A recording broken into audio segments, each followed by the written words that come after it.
What happened in that courtroom will be talked about for years. Senator John Kennedy, Louisiana's razor-sharp Republican, thought he could present his case on voting rights before Judge Andrew Napolitano, a 74-year-old legal titan with a reputation for absolute control. Napolitano, perched behind his bench with unshakable confidence, believed he could silence Kennedy with a $500 contempt fine. "You're out of order, Senator," he declared, his gavel slamming down, the sound echoing through the stunned courthouse. The room fell dead silent. Kennedy, a master of wit and principle, stood slowly, his calm demeanor hiding a storm of resolve. What he said next didn't just shock everyone, it may have ended Napolitano's judicial career forever. Hit that subscribe button and ring the notification bell because you don't want to miss this explosive political moment. The federal courthouse in Washington, D.C., buzzed with raw electric tension like a theater before the curtain rises on a high-stakes drama. Media crews packed the marble corridors, their cameras and microphones poised to capture every word. Reporters clutched notebooks, scribbling furiously, while camera operators adjusted lenses with the precision of snipers. The click of heels on polished floors mingled with the low hum of whispered conversations as security guards ushered a steady stream of lawyers, journalists, and congressional staffers toward Courtroom 12. This wasn't just another hearing, it was a showdown over the Protecting Voting Rights Act, a piece of legislation that had set the nation ablaze.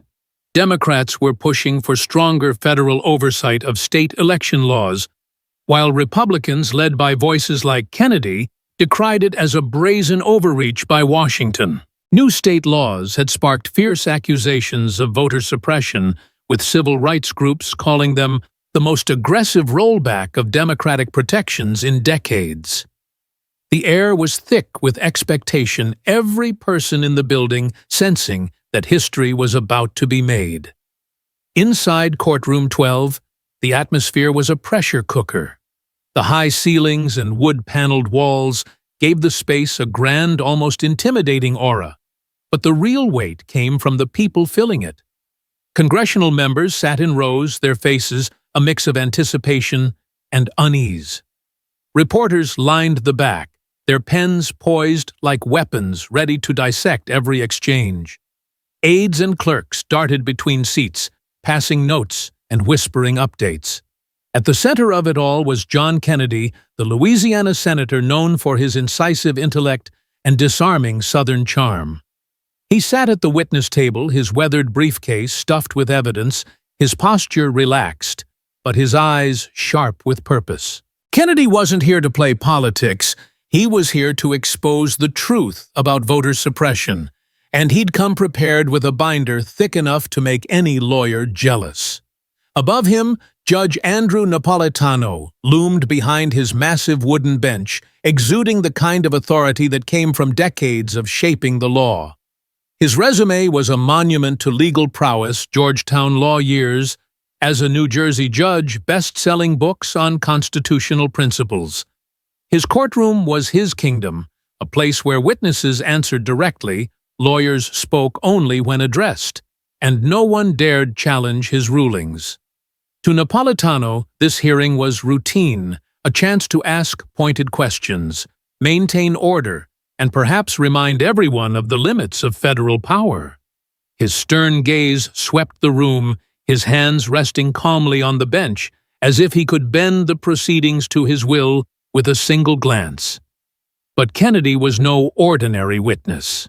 The senator had a gift for cutting through political noise with unyielding clarity, and today he was ready to wield that gift like a blade. The hearing began with the usual Washington theater formal introductions, procedural motions, the hum of protocol. Napolitano's voice carried its trademark authority, honed over years of commanding courtrooms. "Senator Kennedy," he began, his tone clipped and commanding, "you've made bold claims about voting restrictions in Louisiana. I hope you have solid evidence to back them up." Kennedy nodded, his fingers brushing the edge of his briefcase with deliberate care. Your Honor, I have extensive documentation of systematic voter suppression impacting over 200,000 Louisianans. Napolitano's eyes narrowed, a flicker of irritation crossing his face. I'll decide what counts as evidence in my courtroom, Senator. Stick to facts, not politics. A subtle tension crept into the room, like the first rumble of a distant storm. Kennedy's expression remained steady, but a spark of defiance glinted in his eyes. He opened his briefcase, pulling out a thick binder with the precision of a surgeon selecting a scalpel. In Orleans, perish alone. Your Honor. He began, his voice calm but firm. We documented 38 polling locations closed since the last election cycle, with 85% of those closures in zip codes, where minority voters make up the majority. He flipped a page, his cadence measured but relentless. These closures weren't random. We have statistical analyses showing a clear pattern backed by internal communications from state election officials. Reporters scribbled furiously, their pens racing to keep up with Kennedy's methodical delivery. Congressional members leaned forward, their faces a mix of surprise and intrigue, as the senator laid out his case with the precision of a seasoned litigator. Napolitano shifted in his seat, his jaw tightening. He wasn't used to witnesses coming this prepared, especially not a senator known more for folksy quips than legal acumen. Correlation does not prove causation. Senator, he snapped, his voice carrying a sharp edge. You can't simply assume discriminatory intent. Kennedy's gaze locked onto the judge, unflinching. I'm not assuming anything, Your Honor. I have FOIA-obtained emails showing state officials planned these closures to target high-turnout minority areas. He slid a stack of documents across the table, his tone unwavering. These emails explicitly discuss streamlining operations by closing sites in areas with strong voter turnout. That's not correlation, that's intent. The room grew electric, the air thick with anticipation. Whispers rippled through the gallery, reporters typing frantically on their phones, their screens glowing with breaking news alerts. Congressional aides exchanged glances, some scribbling notes, others texting their teams. Napolitano's face hardened. He wasn't used to being challenged, certainly not with this level of precision. Senator, he said, his voice rising, you're turning my courtroom into a political rally. I asked for facts, not conspiracy theories. The accusation hung in the air, a direct jab meant to put Kennedy in his place. But Kennedy didn't blink. He closed his binder slowly, his movements deliberate, his eyes never leaving Napolitano's. With all due respect, Your Honor, everything I've presented is documented. Fact, emails, data, sworn affidavits from voters who couldn't cast their ballots. If the truth sounds like a rally, maybe it's because it's striking a chord. A collective gasp swept the courtroom. No one, absolutely no one, spoke to Judge Napolitano like that in his own domain. The media section erupted in a frenzy of note-taking, camera lenses zooming in on Kennedy's steely expression. Congressional members shifted uncomfortably, some hiding smiles, others looking stunned. Napolitano's face flushed red, his knuckles whitening as he gripped his gavel. Senator Kennedy, he said, his voice now icy, with barely contained fury. You seem to have forgotten where you are. This is a federal courtroom, not the Senate floor. I won't tolerate your disrespectful tone. Kennedy stood slowly, his 6-foot frame filling the room with quiet authority. Your Honor, I've been nothing but respectful. I've presented evidence clearly and logically. If facts make you uneasy, perhaps we should examine why. The silence was deafening. Even the court reporter paused, her fingers hovering over the keys as the weight of Kennedy's words settled over the room. Napolitano's eyes blazed. He thrived on control, and this senator was dismantling it with every measured word. "I'm going to ask you one last time," the judge said, his voice trembling with anger, "to limit your testimony to factual evidence without editorial commentary." Kennedy's response was swift and unflappable. "Everything I've said is factual, Your Honor. The emails showing coordinated closures. Fact. The data on discriminatory impact. Fact. The affidavits from disenfranchised voters. Fact. Which of these should I stop presenting? The room was now a live wire, every person sensing the shift. Napolitano, cornered by Kennedy's precision, made his fatal mistake. Instead of engaging the evidence, instead of recognizing the senator's command of the facts, he leaned on the raw power of his position. "Senator Kennedy," he declared, raising his gavel, "you are out of order. Your attitude is unacceptable. I'm holding you in contempt, $500 fine." The gavel crashed down the sharp crack, echoing like a thunderclap through the silent courtroom. For a moment, no one moved. The gravity of the moment sank in. A federal judge had just fined a sitting U.S. senator for presenting evidence about voting rights violations. Reporters held their breath. Congressional members froze, and the gallery buzzed with stifled murmurs. But Kennedy didn't flinch. A slow, confident smile spread across his face, not mocking, but resolute, the look of a man who'd been handed a golden opportunity. The contempt fine meant to crush his resolve had only sharpened his focus. He remained standing, his posture relaxed, but commanding, his eyes locked on Napolitano. "Your Honor," he said, his voice steady and resonant, "I accept your contempt citation. But before we proceed, I'd like to raise a few questions about the legal basis for your ruling." Napolitano's eyebrows shot up, his composure cracking. "You don't get to question my rulings in my courtroom, Senator."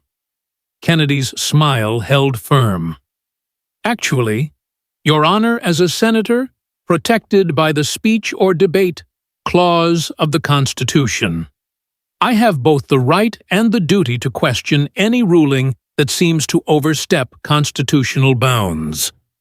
The courtroom erupted in whispers. Reporters typed frantically, their phones lighting up with breaking news alerts. Congressional members exchanged stunned looks, some scribbling notes, others texting their teams. Napolitano's face went from red to pale in seconds, his legal mind racing to process what Kennedy had just invoked. Article 1, Section 6 of the Constitution, a shield protecting congressional speech from interference. The senator wasn't just fighting back, he was turning the judge's own weapon against him. The room was now a powder keg, every person sensing that this wasn't just a hearing anymore. It was a historic clash of principle and power, with John Kennedy standing firm at its center. The gavel's echo still hung in the air, but it was clear Napolitano's attempt to silence Kennedy had backfired spectacularly. The real battle was just beginning, and the senator was ready to rewrite the script. Don't miss what happens next. Hit that subscribe button and join the conversation in the comments. Should more public officials face this kind of scrutiny? Let us know what you think. The federal courtroom in Washington, D.C. was a cauldron of tension, the air thick with the aftermath of Judge Andrew Napolitano's gavel slamming down.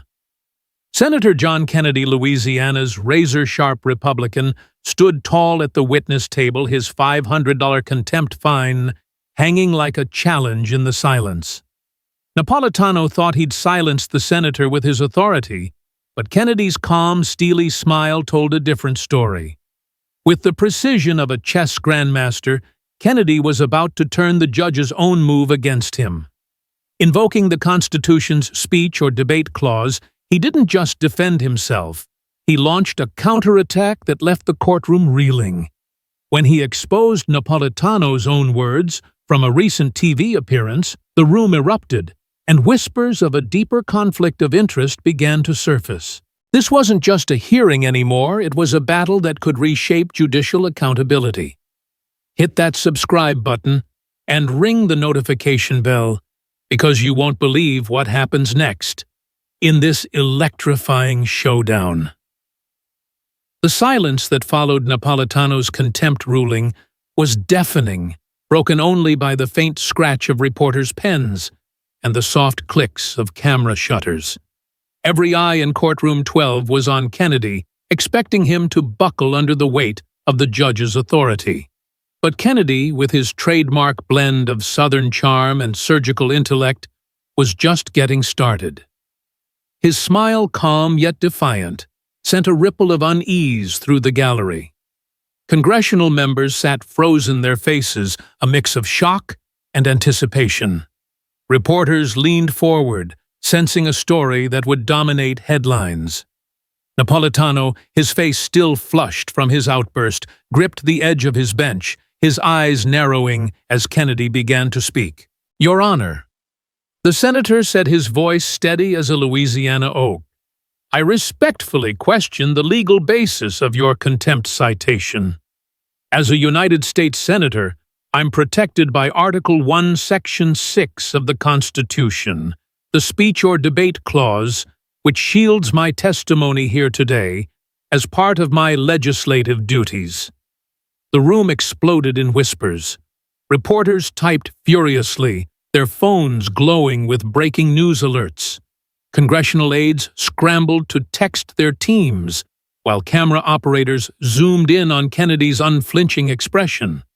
Napolitano's jaw tightened, his legal mind racing to counter the senator's bold move. The Speech or Debate Clause was no obscure footnote.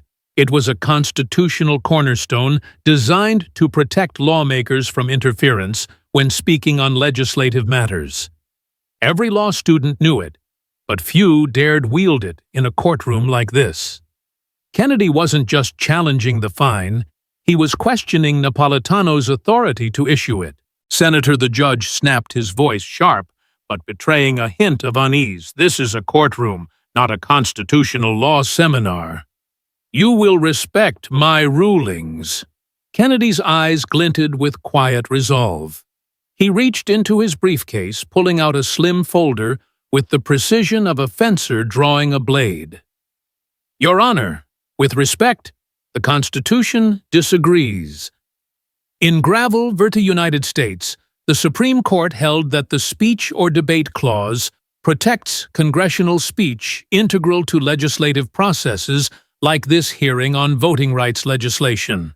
He paused, letting the weight of the precedent sink in. "My testimony, including every fact I've presented, falls squarely under that protection.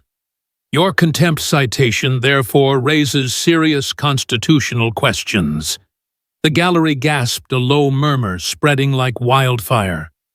Reporters scribbled frantically their notes, barely keeping up with Kennedy's measured but devastating delivery. Congressional members exchanged stunned glances, some nodding in approval, others whispering about the implications.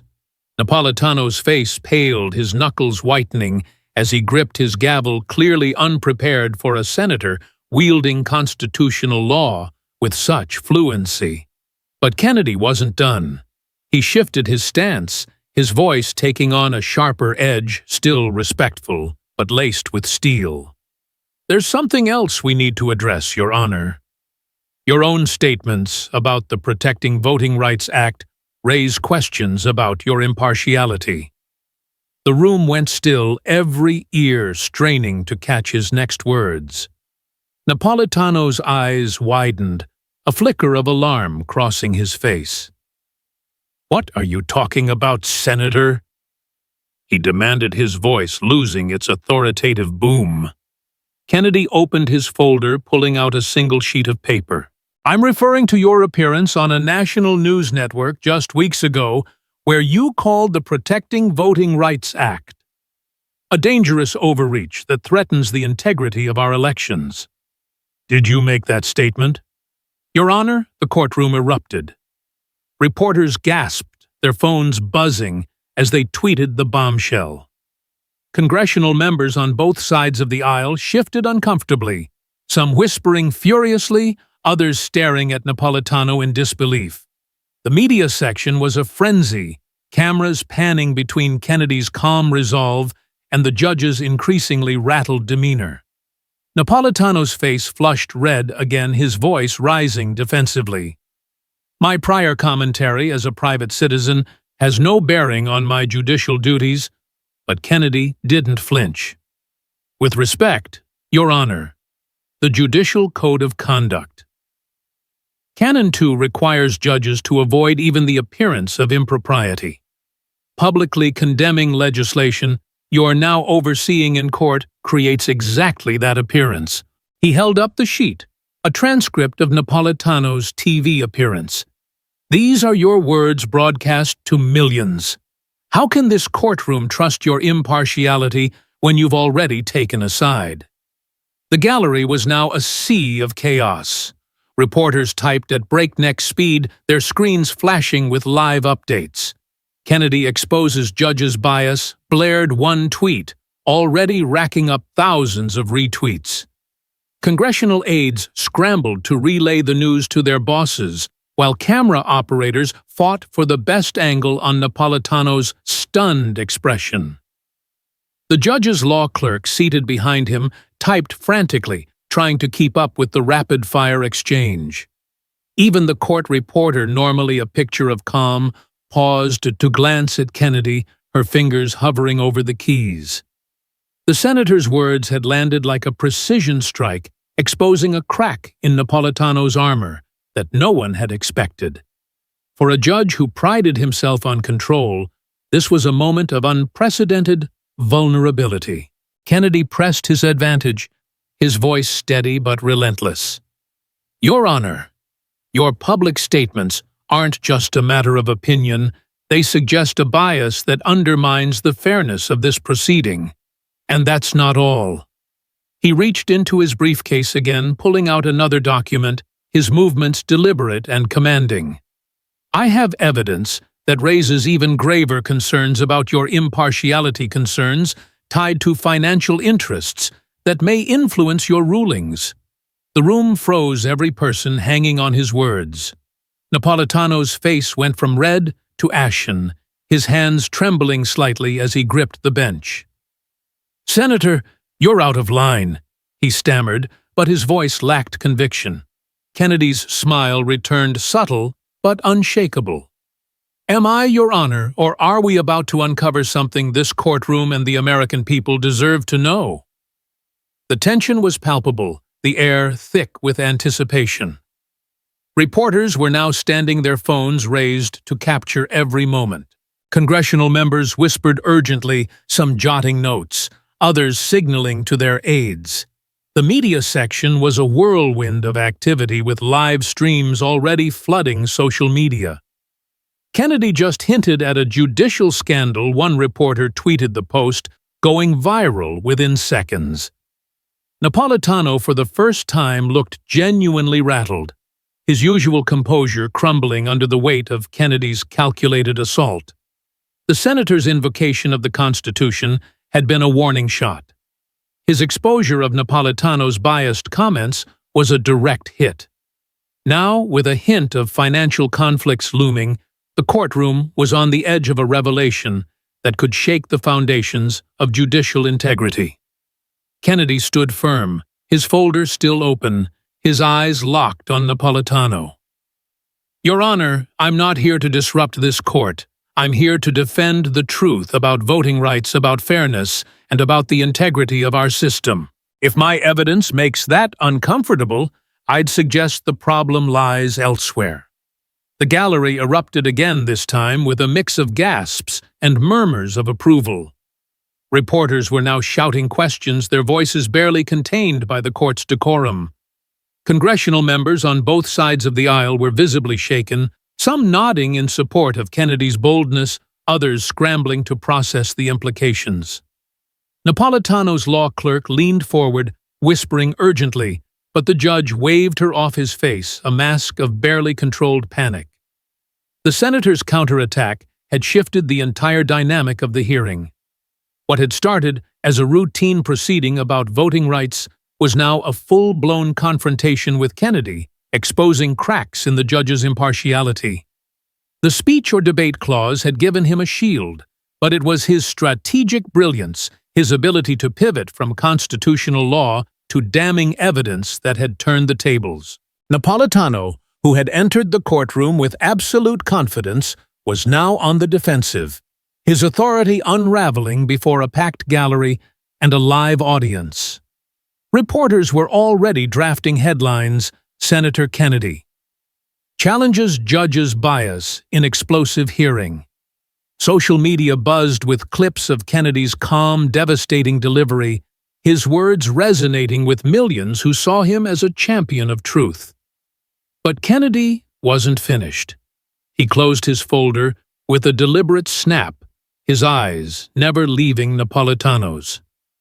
Your Honor, I'll continue presenting my evidence as is my right. But I think we need to discuss your role in this hearing and whether your actions serve justice or something else entirely. The room was now a live wire, every person sensing that Kennedy was building toward a revelation that could redefine the entire proceeding. Napolitano, his face pale and his hands trembling, struggled to regain control. Senator, you're treading on dangerous ground, he warned, but his voice was hollow, lacking the authority he'd wielded just minutes ago. Kennedy's smile widened slightly, a glint of determination in his eyes. Maybe, Your Honor. But the American people deserve to know the truth. The courtroom was in chaos, but Kennedy stood like a rock, unshaken by the storm he'd unleashed. Reporters were now shouting their questions, overlapping in a cacophony of excitement. Congressional aides were texting furiously, their phones buzzing with updates to their bosses. The media section was a frenzy, with live streams capturing every second of the senator's fearless stand. Napolitano, once the unchallenged ruler of this courtroom, was now a man under siege, his credibility hanging by a thread. Kennedy had turned a contempt fine into a platform to expose bias, and the hint of financial conflicts was a spark that threatened to ignite a firestorm. The real battle was just heating up, and the senator was ready to take it to the next level. Don't miss what happens next. Hit that subscribe button and ring the bell to stay in the loop. What do you think of Kennedy's bold move? Should more officials call out bias like this? Drop your thoughts in the comments, and let's keep this conversation going. The federal courtroom in Washington, D.C. was a pressure cooker, the air charged with the fallout of Senator John Kennedy's daring counterattack. The Louisiana Republican stood at the witness table, his calm demeanor a stark contrast to the chaos he'd unleashed. Judge Andrew Napolitano, once the unchallenged master of Courtroom 12, was visibly rattled, his face pale as Kennedy hinted at a financial conflict that could unravel his judicial career. With the precision of a seasoned strategist, Kennedy reached into his briefcase, pulling out evidence that would shake the room to its core, proof of Napolitano's ties to a law firm paid millions to block the Protecting Voting Rights Act. What followed wasn't just a legal bombshell, it was a devastating blow that shattered the judge's credibility and set the nation ablaze with outrage. As Kennedy demanded Napolitano's recusal, the courtroom erupted and social media exploded, turning this hearing into a defining moment for justice and democracy. Hit that subscribe button and ring the bell, because this showdown is about to change everything. The gallery was a sea of anticipation, every eye locked on Kennedy as he held a stack of documents aloft, his movements deliberate and commanding. Reporters leaned forward, their phones buzzing with live updates, while congressional members sat on edge, sensing a seismic shift. Napolitano gripped the bench, his knuckles white, his earlier confidence replaced by a flicker of dread. Your Honor! Kennedy began, his voice steady, but carrying the weight of a guillotine. We've discussed your public statements against the Protecting Voting Rights Act. But there's a deeper issue, a financial conflict that calls your impartiality into question. The room went silent, the air thick with expectation. Napolitano's eyes widened, his voice unsteady. "Senator, this is irrelevant and out of line," he protested, but the tremor in his tone betrayed his unease. Kennedy didn't flinch. He opened his folder, revealing a set of financial records with the precision of a prosecutor unveiling a smoking gun. "Your Honor, are you familiar with the law firm Brennan and Associates?"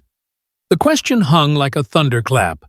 Napolitano's face drained of color, his hands trembling slightly. "I don't see the relevance," he stammered, but Kennedy pressed on, relentless.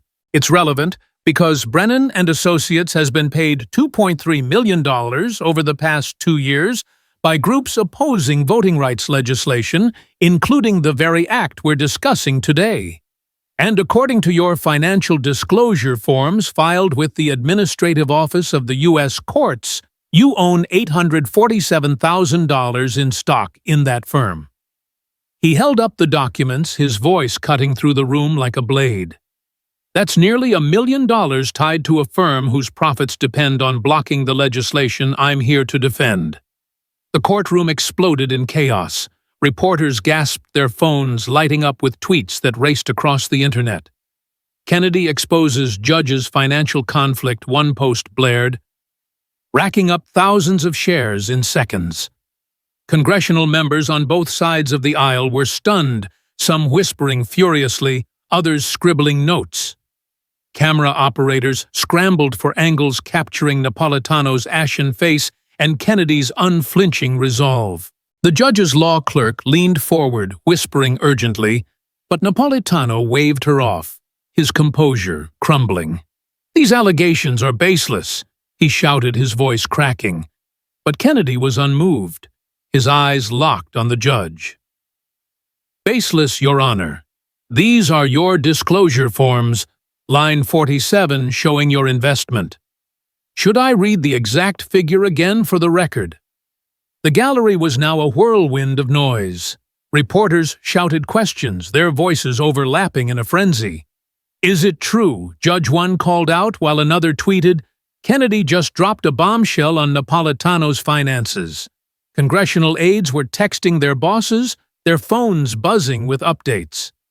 The media section was a hive of activity, with live streams flooding platforms like YouTube and Twitter clips of Kennedy's revelation going viral within minutes.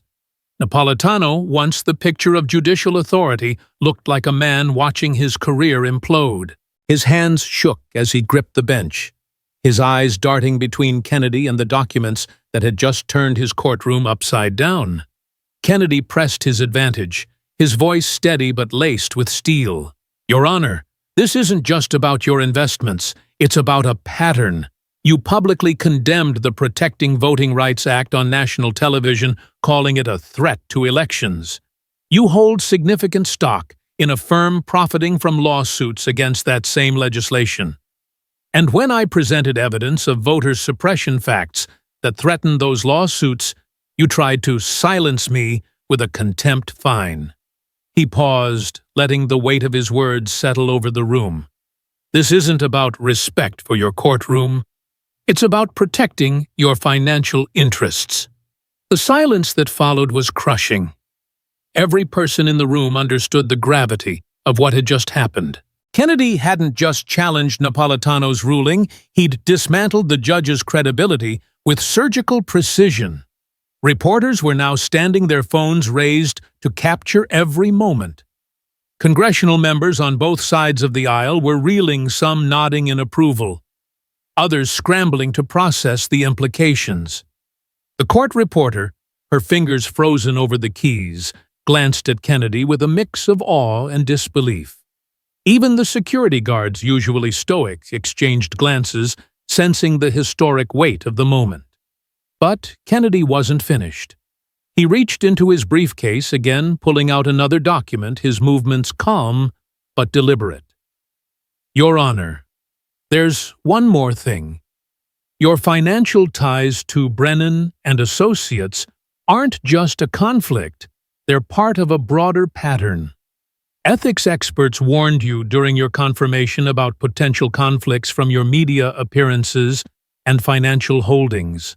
Did you disclose your stock in this firm to the Judicial Ethics Committee? Napolitano's face was now ghostly white, his voice barely a whisper. "Senator, you're making wild accusations," he said, but the words lacked conviction. Kennedy held up the document, a Judicial Ethics Advisory Opinion. This advisory issued to you post-confirmation explicitly cautioned against presiding over cases tied to your financial interests. Yet, here you are, ruling on a case directly linked to your investments. The courtroom was now in pandemonium. Reporters shouted over each other, their questions drowned out by the buzz of the gallery. "Judge, will you recuse yourself?" one yelled, while another tweeted, "Kennedy just accused Napolitano of violating ethics rules." Congressional aides were on their feet, some signaling to their bosses, others typing furiously. The media section was a frenzy with live streams capturing every second of Kennedy's relentless takedown. Clips of his calm, devastating delivery were already racking up millions of views, with hashtags like #Kennedy vs Napolitano trending nationwide. Napolitano, his hands trembling, tried to regain control. "Order," he barked his gavel, slamming weakly, but the room ignored him, swept up in the senator's momentum. Kennedy stood tall, his voice cutting through the chaos like a lighthouse in a storm. "Your Honor, I move that you recuse yourself from this hearing due to your clear conflict of interest. I also move that my contempt citation be dismissed as constitutionally invalid and ethically compromised." He closed his folder with a deliberate snap, his eyes never leaving Napolitano's. "And I'll be filing a formal complaint with the Judicial Ethics Committee this afternoon." The room was now a maelstrom, with reporters shouting, cameras flashing, and congressional members whispering urgently. Napolitano, his face ashen, mumbled, "Court is in recess," and practically fled the bench, disappearing through the door behind him. The gallery erupted as soon as he was gone. Reporters rushed to file stories, their headlines screaming across the internet, "Senator Kennedy exposes judge's financial scandal in voting rights hearing." Social media was ablaze with clips of Kennedy's revelation, shared millions of times. "Watch Kennedy destroy Napolitano." One post read, accompanied by a slowed-down clip of the judge's stunned expression. Congressional members on both sides were reeling, some praising Kennedy's courage, others scrambling to distance themselves from the scandal. The hearing, meant to be a routine discussion of voting rights, had become a national flashpoint with Kennedy at its center as a champion of truth and accountability. The fallout was immediate. Within minutes, news networks were running breaking alerts with pundits dissecting Kennedy's every word. "This is a masterclass in holding power to account," one commentator said, while another called it the most dramatic courtroom moment in years. Social media platforms were buzzed with memes of Napolitano's pale face, juxtaposed with Kennedy's calm, confident smile. The senator had turned a contempt fine into a platform to expose judicial bias, and the nation was watching.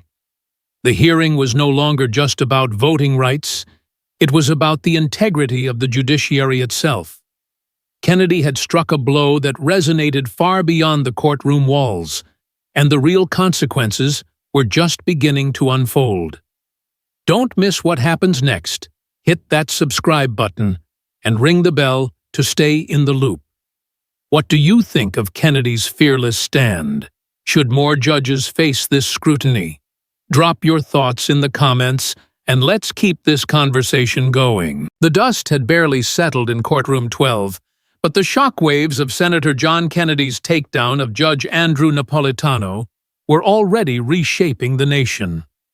The Louisiana senator's fearless exposure of the judge's financial ties to a law firm opposing the Protecting Voting Rights Act had turned a routine hearing into a national firestorm. Napolitano, once a towering figure of judicial authority, took a sudden leave of absence, his career teetering as investigations into his ethics began. Kennedy emerged as a hero, his calm brilliance inspiring a movement for judicial reform and voter protections. This wasn't just a victory over one judge, it was a lesson in the power of preparation and courage to hold power accountable. Hit that subscribe button and ring the bell, because this story's impact is far from over. Within hours, Napolitano's leave was headline news, with pundits predicting his resignation was imminent. The Judicial Ethics Committee fast-tracked a probe into his financial ties to Brennan and Associates, the firm Kennedy exposed as profiting from anti-voting rights lawsuits. Federal investigators dug deeper, uncovering emails linking Napolitano to the firm's strategies, raising questions of corruption. The law firm itself faced scrutiny, with 3 other judges recusing themselves from related cases. Kennedy's revelations had cracked open a hidden network of financial interests undermining democracy, and the public was riveted.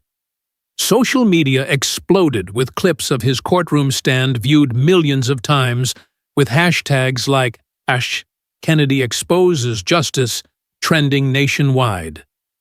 News networks ran non-stop coverage, calling it a defining moment for judicial accountability. Kennedy's star soared. Law schools invited him to lecture on constitutional law, and civic groups hailed him as a champion of truth. His ability to wield evidence with precision while staying composed under pressure made him a symbol of principled leadership. The Protecting Voting Rights Act stalled for months, gained new momentum, with lawmakers citing Kennedy's testimony as proof of the stakes. Beyond the courtroom, his stand sparked a broader push for judicial ethics reform, with Congress announcing hearings to tighten oversight of judges' financial conflicts. The senator had done more than expose one man; he'd ignited a national reckoning on how power operates in the shadows. The lesson of Kennedy's triumph is clear: preparation, courage, and truth can topple even the most entrenched authority.